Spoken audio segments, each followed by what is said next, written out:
It's Sunday morning on CBS, and here again is Jane Pauley.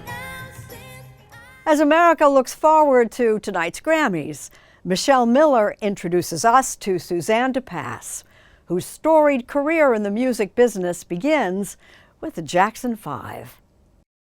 Suzanne de Passe, this is your life. Right. I mean, well, I had no place else to put the stuff. And this is what she calls stuff. Gold and platinum albums, snapshots with Stevie Wonder and a young Michael Jackson, the screenplay she co-wrote for Lady Sings the Blues, and her 2024 Rock and Roll Hall of Fame induction award. They misspelled your name. Of course, it happens all the time. Because what happens is people say, well, our font doesn't have a lowercase d. Suzanne de Passe is a giant in the music and entertainment industry, a trailblazing executive who moved Motown from Hitsville to Hollywood. She did it with raw talent and relentless determination. I had so many wonderful things to do, and they were all hard, and they were all new. Learning, making mistakes, getting my butt kicked, crying, tears of frustration, not sadness.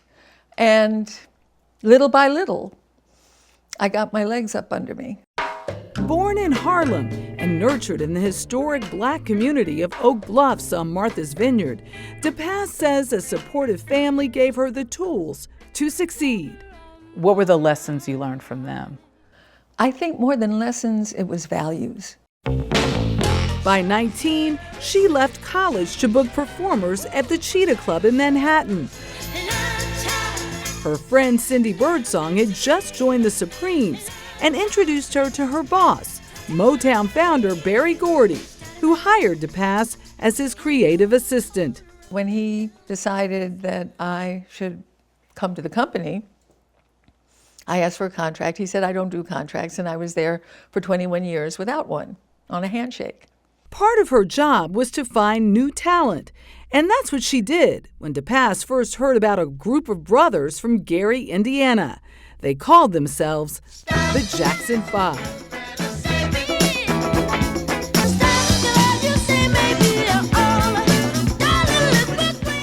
The hair on the back of my neck stood up. They were great.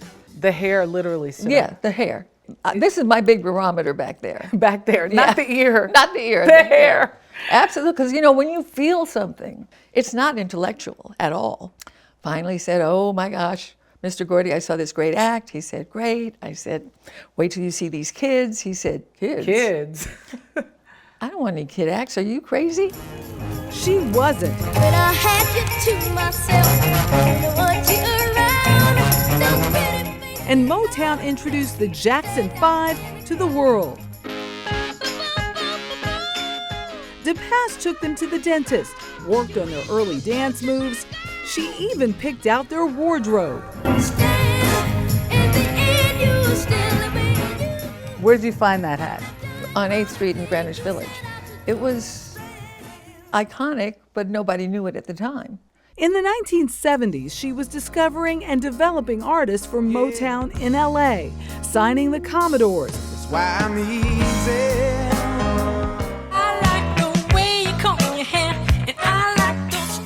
DeBarge.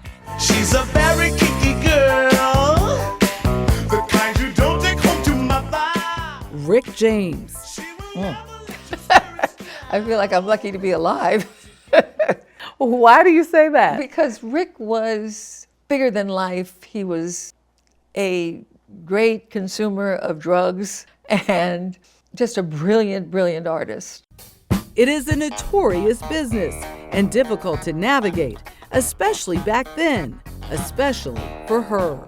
You weren't just a woman, you were a Black woman. Are you saying you faced things coming at you, sexism, racism? I have had every ism to deal with, from ageism young to ageism old, sexism, racism, pessimism, optimism, And what I've found is that the moment you let yourself be defined by your isms is when you've lost.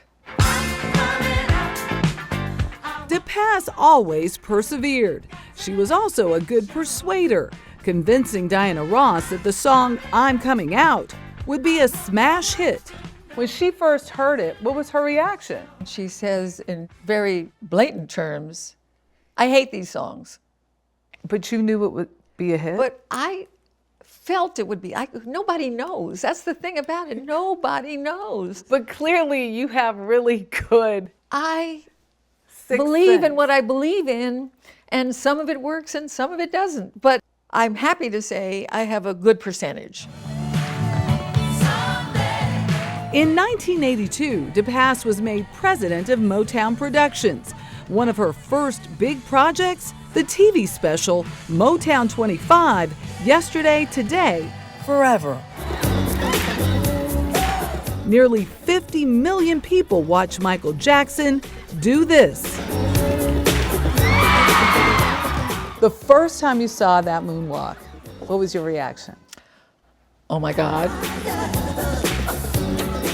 And it was only 6 seconds.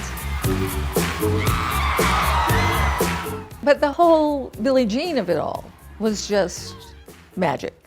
Why was it magic? I think because nobody had ever seen anything like that before. She also produced the landmark miniseries Lonesome Dove. A lot of people would ask, what does Motown know about Westerns? Probably nothing, but I did. I think the death of art is that you have to be gay to play gay. I think the death of art is that you have to be black to direct or write a black movie.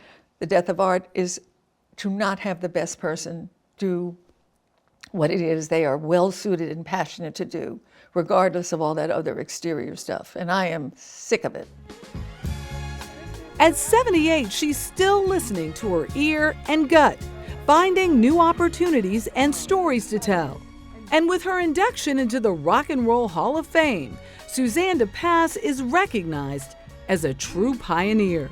I am so grateful to have had that moment, to really feel that energy coming back to me. You know, I will also say I have worked really, really hard. For someone who worked behind the scenes and in the shadows, you felt seen. Oh, definitely. I felt very seen and very blessed.